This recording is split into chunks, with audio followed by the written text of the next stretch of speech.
Nagpaabot ng suporta at paghanga mula sa mga fellow PBA players at local coaches ang Gilas Pilipinas team. Ito ay kahit patalo sila kagabi sa kamay ng French team 84-93 sa unang araw ng FIBA Olympic Qualifying Tournament. Narito ang exclusive ni Arian Malyari.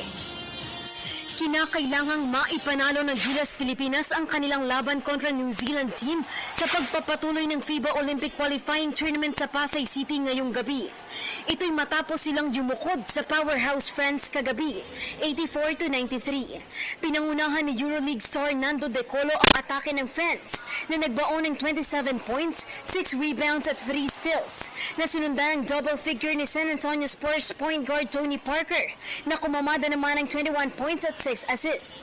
Sa kabilang banda, si naturalized center Andre Blatch naman ang bumitbit sa Gilas mula sa kanyang game-high 21 points na pinangalawahan ni combo guard Terrence Romeo na nag-ambag naman ng 19 markers para sa pambansang koponan.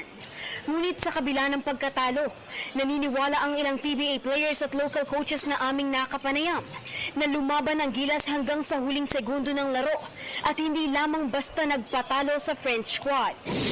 It was tough. I was at the game.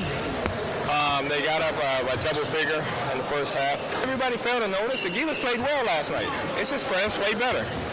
You can't take that away from France. That's why they're ranked number 5 in the world. As a country, I think we all need to stay positive, stay behind our team, keep supporting the guys, and don't be too quick to judge or criticize.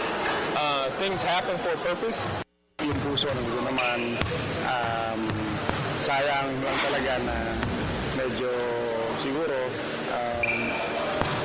yung kailangan kumbaga nagkulang lang tayo ng konting suporta sa ating import tapos sa mga locals natin.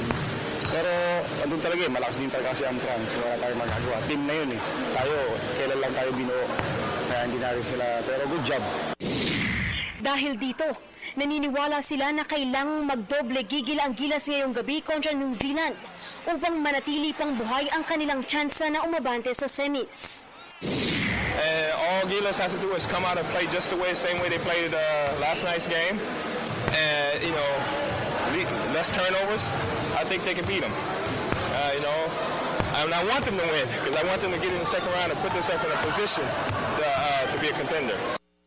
Hindi ko nilang effort sa gabi against France. Dagdagan lang nila yun ng kahit mga siguro 30% pa ron ang ginawa nila.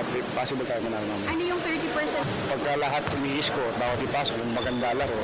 Tapos ang ganda rin ng depensa natin, mahirapan sila. Si Junmar nga, hindi pa ganun ginagamit. So baka bigla, sana pumutok siya, magamit din siya mamaya ng mas mahal. We have to go all out and makikita mo naman kagabi mga fans really supporting and cheering for the team dahil they have a good game last night. Kaya nga kung masusustain nila yon or more, against other team we have a good chance. Dakong alas 9 ng gabi, itinakda ang do-or-die game ng Gilas Pilipinas at New Zealand.